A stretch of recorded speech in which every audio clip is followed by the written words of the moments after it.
I was adjusting my bow tie in the mirror, feeling that blend of excitement and nerves that comes with your wedding day. In just 30 minutes, I would be marrying Amanda, my partner of 5 years. Everything was perfect until a knock disrupted my thoughts. Jason, my best friend and best man, stood there with an odd smile. "She found someone better," he said flatly. Amanda left. I froze in my tailored suit, feeling the ground disappear beneath me. The waiting room suddenly seemed suffocating with everyone's pitying glances. Before I continue this story about the worst wedding day of my life, let me know where you are watching from, and hit subscribe if you have ever been betrayed. Because what I did next might surprise you. My relationship with Amanda seemed perfect from the very beginning. We met at an art gallery opening 5 years ago, surrounded by abstract paintings that somehow matched the intensity of our first conversation. She had this way of seeing the world that immediately captivated me. Her blonde hair caught the gallery lights as she explained the symbolism behind a particularly striking canvas. I found myself more interested in her passionate explanations than the artwork itself. "What do you see when you look at this one?" she had asked, pointing to a chaotic splash of colors. "Honestly, I see someone who finally understands art, trying to explain it to someone who does not," I replied, making her laugh. That laugh became my favorite sound. We exchanged numbers that night, and within a week we were inseparable. Our connection felt special and immediate. We would spend entire weekends at museums discussing everything from Renaissance painters to modern photography. The more time we spent together, the more certain I became that she was the one. After 3 years of dating, I proposed at the botanical garden where we had our third date. I arranged for her favorite flowers to line the path to a secluded gazebo. When I dropped to one knee and presented the vintage emerald ring that had belonged to my grandmother, tears filled her eyes before she could even say yes. "Craig, this is perfect," she whispered as I slipped the ring onto her finger. The following 6 months were a whirlwind of wedding planning. We chose a rustic venue outside the city, sampled countless cakes, and debated endlessly about music choices. Amanda threw herself into every detail, collecting inspiration from bridal magazines and creating elaborate Pinterest boards. I was happy to let her take the lead, pleased to see her so excited about our future together. Jason had been my best friend since our sophomore year of college. We met during an economics lecture when he leaned over to ask for notes and ended up inviting me to a party instead. That night established a friendship that would last for over 10 years. We supported each other through breakups, job changes, and personal losses. When I landed a job at the financial firm where he worked as a manager, it only strengthened our bond further. In fact, Jason was the one who introduced me to Amanda at that art gallery. He knew the curator and had invited me along, insisting I would meet interesting people. I never imagined just how right he would be. After Amanda and I started dating, the three of us would often hang out together. We had dinner at new restaurants, attended sporting events, and even took a weekend trip to a lake house one summer. Every Saturday morning, Jason and I would meet for golf, discussing everything from work challenges to relationship advice. He seemed genuinely happy for me when I told him about my plan to propose. "She is the one, man." No doubt about it, he had assured me, clapping me on the shoulder before buying a celebratory round of drinks after I shared the news of our engagement. It seemed natural to ask him to be my best man. No one else had been such a constant presence in my life. Looking back now, I can see the warning signs that I completely missed. In the months leading up to the wedding, Amanda became increasingly distant. She would cancel our dinner plans, claiming exhaustion from wedding preparations. Her phone would ding with messages that she would quickly dismiss, turning the screen away from me. "Just wedding stuff," she would say with a tight smile. Jason changed too. Our weekly golf games dwindled to monthly, then barely at all. When we did meet, he seemed distracted, checking his phone frequently and cutting our conversations short. "Work is just crazy right now," became his standard excuse. Once I stopped by his office unexpectedly with lunch, only to be told by his assistant that he had left early. That same evening, Amanda came home late, claiming she had been with her bridesmaids. I ignored these red flags, attributing the changes to pre-wedding stress. I convinced myself that after the ceremony, everything would return to normal. We would settle into married life, and these strange behaviors would disappear. The night before the wedding, Amanda seemed unusually quiet during our rehearsal dinner. When I reached for her hand under the table, she flinched slightly, before forcing a smile. "Just nervous," she explained, but her eyes would not meet mine. That nagging feeling of unease grew stronger, but I pushed it down. These were the two people I trusted most in the world. My fiancé and my best friend would never hurt me. At least that is what I believed until my wedding day arrived. The moment Jason delivered those words, "She found someone better," my entire world stopped.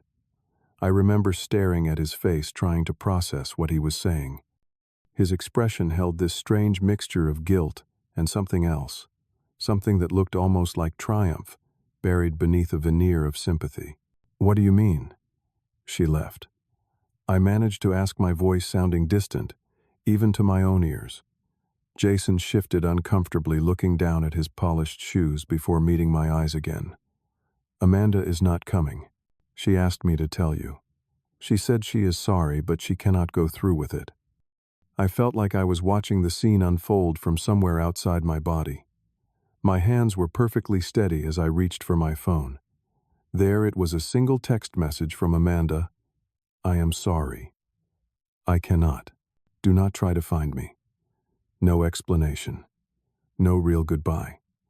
Just a few terse words ending 5 years together. The wedding coordinator knocked and entered the room, her face falling when she saw my expression. "The guests are getting restless," she said softly.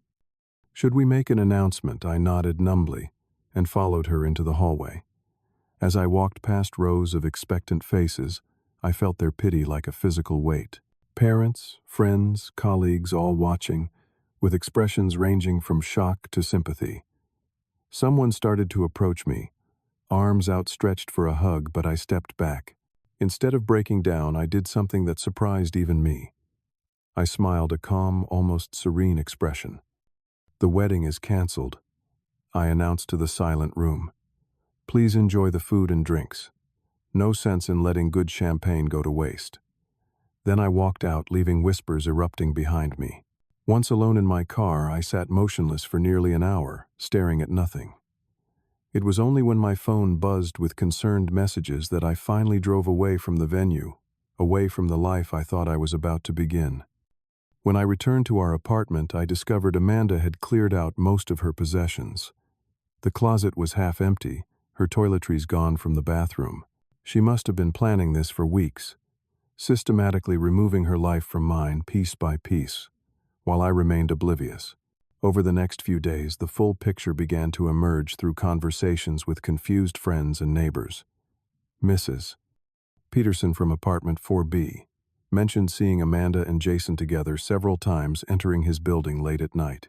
My friend Tyler reluctantly admitted he had spotted them having an intimate dinner at a restaurant across town 2 weeks earlier, but had assumed they were discussing wedding details.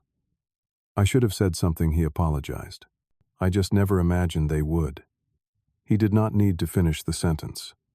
The betrayal was written all over his face, a mirror of my own pain. The final confirmation came when I checked our joint bank account. Large withdrawals had been made over the past month, draining almost all of our shared savings, including the money we had set aside for our honeymoon. The last withdrawal had occurred the morning of our wedding day, exactly when Amanda should have been getting her hair and makeup done. My suspicions fully awakened. I searched social media and found what I had been dreading. A mutual acquaintance had tagged them in photos at a bar the night before while I had been rehearsing my vows alone in our apartment. In the background of one image, I could see them holding hands beneath the table, her engagement ring notably absent. The double betrayal gutted me. Not only had my fiancée been cheating, but she had been doing so with the person I trusted most in the world, my best friend of a decade, the best man at what would have been my wedding, the person who had stood beside me through every major life event since college.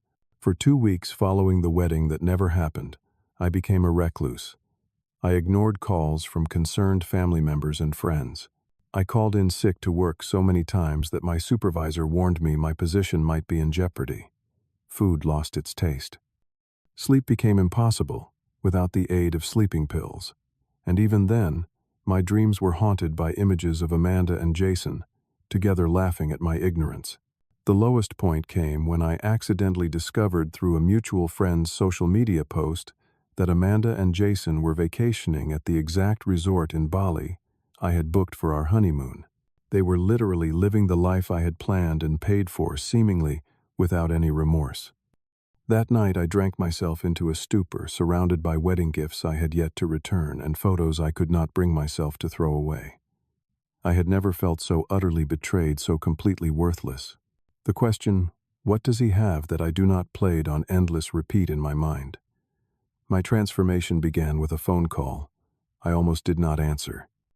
After weeks of declining unknown numbers, assuming they were well-wishers or worse, reporters seeking gossip about the wedding disaster, I finally picked up one persistent caller. "Is this Craig Martin?" a formal voice inquired. "Yes," I responded warily.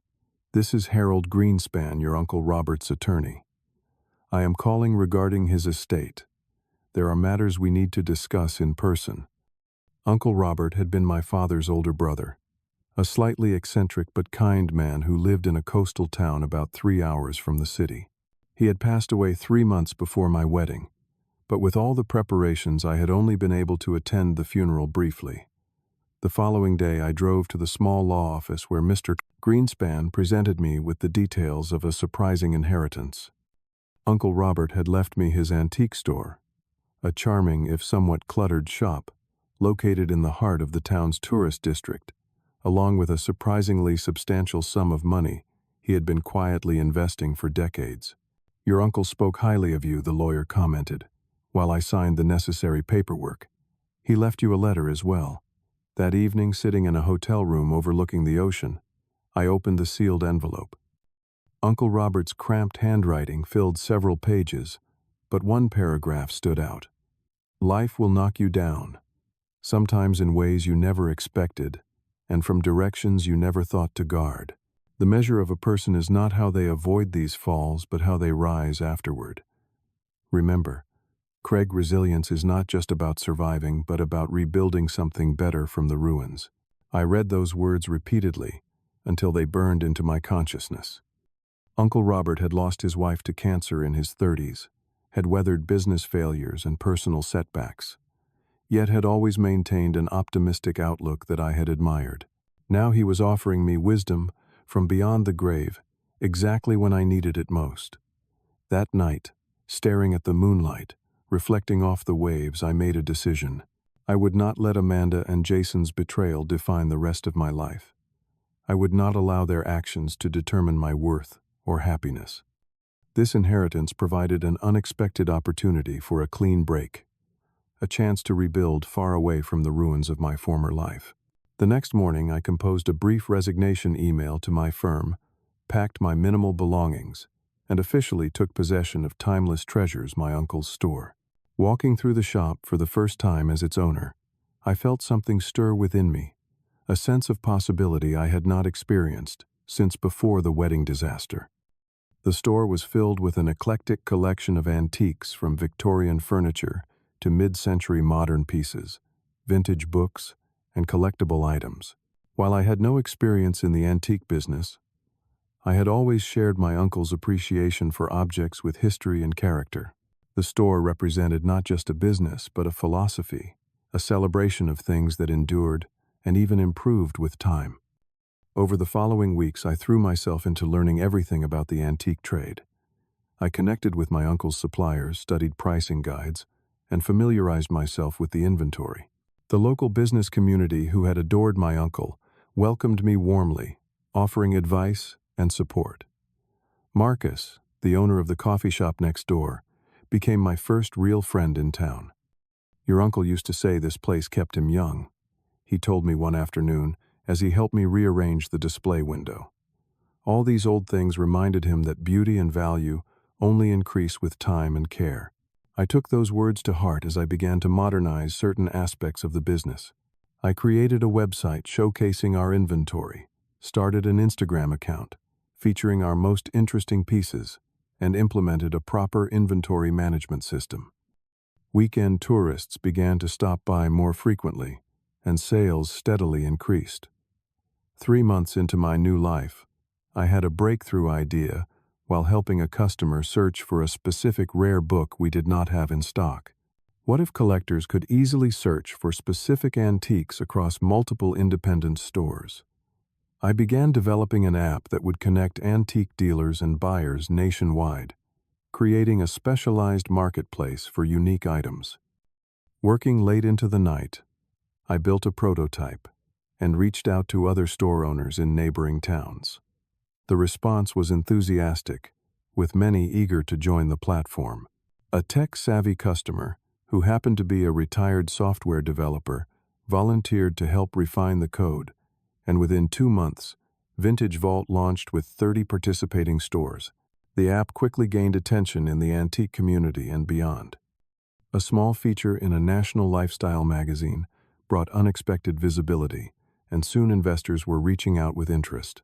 What had begun as a side project to improve my uncle's store was evolving into a promising startup.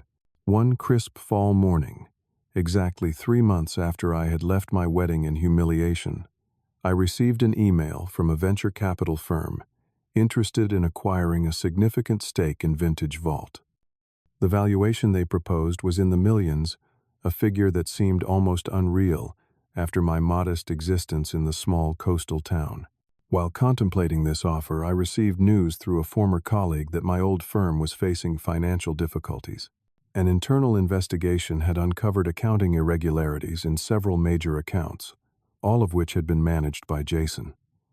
Apparently, he had been misrepresenting figures and possibly diverting funds for years. The scandal was still developing, but the company's stock was plummeting. This information gave me an unexpected idea. After consulting with financial advisors, I used part of the investment money to quietly purchase a substantial number of shares in my former company while prices were at their lowest. The firm had solid fundamentals, despite the current crisis, and with proper management, could recover its value. Within a week, I owned enough shares to become one of the largest individual stakeholders, with a seat on the board well within reach. The company that had once employed me would soon answer partially to me, a twist of fate I could never have anticipated 3 months earlier when I had walked away from my own wedding. 3 months to the day, after being abandoned at the altar, I returned to the city I had fled in humiliation. This time I arrived not as a heartbroken groom, but as a successful entrepreneur and significant investor featured in the business section of several national publications. The contrast could not have been more stark, and I felt an unexpected calm as my taxi navigated the familiar streets. A major business magazine had published a profile titled, "From Wedding Disaster to Digital Success, How Craig Martin Built a Multi-million-dollar Platform in Just 3 Months." The article detailed my journey from being left at the altar to creating Vintage Vault, now valued at over $15 million. It mentioned my recent acquisition of shares in my former employer, but focused primarily on the innovative approach of my antique marketplace app. The morning after the article was published, my phone began buzzing incessantly with notifications. Among the congratulatory messages from friends and former colleagues were 2 names I had not expected to see again: Amanda and Jason. Amanda's message came first. "Craig, I just saw the article. Can we talk, please? What happened between us? I made a terrible mistake. I miss you. Can we meet?" Jason's followed an hour later. "Man, I know. I am the last person you want to hear from, but I really need to talk to you. Things are falling apart here. They are investigating my accounts. I could lose everything. I know I do not deserve it, but I need your help." I stared at these messages for a long time, feeling neither the rage nor the crushing pain I might have expected. Instead, I felt a strange detachment, as though reading about characters in a story who no longer had any power to affect me. After careful consideration, I responded to both with the same message: Bistro Lucien, Thursday, 7 p.m. It was the restaurant where Amanda and I had celebrated our engagement 2 years earlier. I arrived early and requested a quiet corner table with a view of the entrance. At exactly 7, they both appeared, entering separately but within minutes of each other. Amanda looked thinner, her usually immaculate appearance slightly disheveled. Jason, once the picture of corporate confidence, now moved, with the hunched posture of someone under immense pressure. Their faces registered shock when they realized they would be confronting me together rather than individually. I gestured for them to sit, maintaining a polite smile that revealed nothing of my inner thoughts. "Thank you for coming," I said calmly, pouring water for each of us. "Craig, I did not know he would be here." Amanda began immediately, shooting a resentful glance at Jason. "I thought it appropriate that we speak all together given our shared history," I replied. "After all, the last time we were supposed to meet as a group was at my wedding." Jason flinched visibly. "Look, man, I know what we did was unforgivable. You know what is interesting." I interrupted, my tone conversational. "I knew about your affair weeks before the wedding." Their expressions of shock were almost comical. "One of Amanda's bridesmaids saw you together and told me, but I refused to believe it. Then I found receipts for dinners I never attended, noticed missing money from our joint account, even caught glimpses of text messages.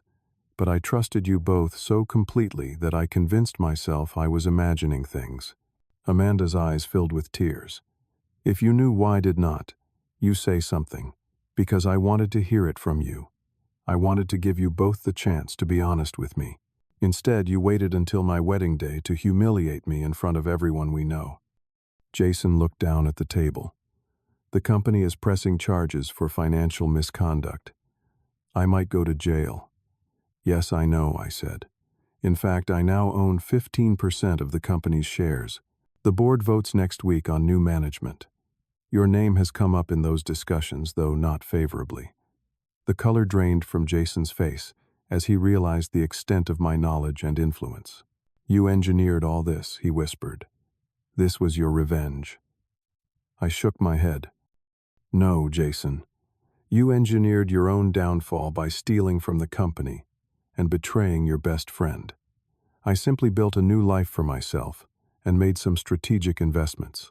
Craig. Amanda reached across the table for my hand, which I subtly moved away. "We were wrong, terribly wrong, but what we had was real. I got scared, confused. I made the biggest mistake of my life leaving you.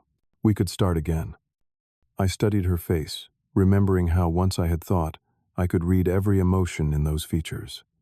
Now she seemed like a stranger. "There is nothing to start again," I said gently. "What happened was painful, but necessary. It showed me who you both really are, and it set me on a path I might never have found otherwise." "So you brought us here just to gloat?" Jason asked bitterly. "No, I brought you here for closure, and to tell you that I forgive you both." The statement surprised even me as I said it, but I realized it was true.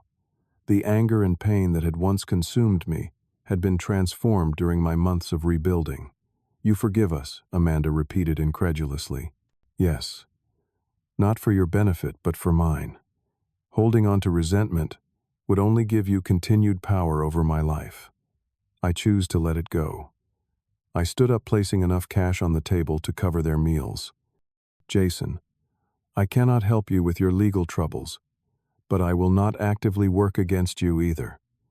Amanda, I wish you well, but there is no future for us. Goodbye to both of you." As I walked out of the restaurant, I felt a profound sense of liberation. The two people who had once meant everything to me now seemed like distant figures from a previous life. Back at my hotel, I received a text message from Sophie, an artist I had met in my new hometown. We had started as friends when she began selling her paintings in a corner of my antique shop, but our relationship had gradually deepened into something more. Her message was simple: "How did it go?" "Are you okay?" I smiled as I replied, appreciating the genuine concern in her words. Unlike my relationship with Amanda, which had been built partially on illusion, my connection with Sophie was founded on mutual respect and complete honesty. We had both entered each other's lives after experiencing profound disappointment, making us cautious, but also deeply appreciative of authentic connection. The next morning, I attended the board meeting at my former employer's headquarters. As expected, the directors voted to remove Jason from his position and implement stricter financial controls. When asked if I wanted to take a more active role in the company, I declined. My future lay elsewhere, in the business I had built from my uncle's legacy, and the new life I had created for myself. My journey of healing had not been linear. There were still nights when I would wake up with a lingering sense of betrayal, days when a random memory would trigger momentary sadness. But these instances grew increasingly rare, as I focused on building rather than dwelling on what was lost. I had learned that resilience is not about pretending the pain does not exist, but about allowing it to transform you into someone stronger. The wedding day that never happened had ultimately given me something far more valuable than a marriage based on deception. It had forced me to discover my own capacity for renewal and growth. Sometimes the worst moments in our lives serve as unexpected doorways to better paths we might never have chosen willingly. I would never have wished for the humiliation and heartbreak I experienced, but I could now recognize that being left at the altar had ultimately freed me to create a more authentic life. My uncle's words had proved prophetic. From the ruins of my planned future, I had indeed built something better, something true to myself, rather than constructed around someone else's expectations or betrayals. And for that painful but transformative journey, I had found a strange kind of gratitude. As I packed my bags to return to my coastal home, to my thriving business, and to Sophie, I realized that the greatest revenge against those who hurt us is not making them suffer, but ensuring that their actions do not prevent us from flourishing. Sometimes the most powerful response to betrayal is simply to become the person you were always meant to be. Have you ever experienced a betrayal that ultimately led to something better in your life? I would love to hear your stories in the comments below. If this journey of overcoming betrayal and finding success resonated with you, please like and subscribe to hear more real-life transformations. Share this video with someone who might need to hear that their current pain could be the beginning of something unexpectedly beautiful. Thank you for listening to my story, and remember that sometimes the worst endings can lead to the most extraordinary new beginnings.